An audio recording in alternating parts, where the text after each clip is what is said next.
And now, preview time.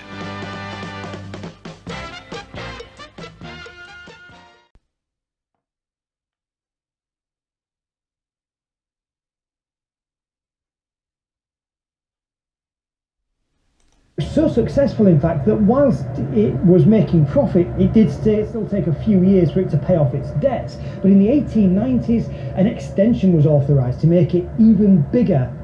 And in the 1900s, an extra wharf was built out into the Humber, a kind of riverside section of it, complete with warehouses. And it was on one of these warehouses Wait for that it. a piece of art was drawn that became Wait for it. kind of synonymous with Hull's docks. The dead bod is an iconic piece of imagery for Hull's port, and it was painted on the side of a warehouse on the Humber Riverside Quay. The story goes that a trawler skipper who was also an avid bird watcher had found a bird with a broken wing landed on the deck of his ship, and he spent 3 weeks tending to it in his cabin. When it was recovered enough, he put it in an open cardboard box on the deck and retreated with a crew member called Pongo to watch it fly off. Suddenly the boatswain strode out and shouted in surprise at the bird and booted it across the deck, killing it in one blow. "What the hell's that?" he declared, to which Pongo replied, "A dead bod."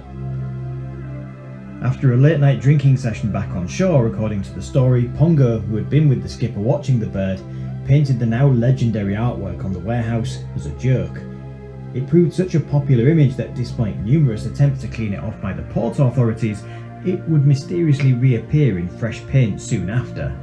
For years, it was the sign to many trawlermen and sailors that they were almost home. You gotta be kidding me. You know it's gonna take more than those two clowns you just sent after me to take me down.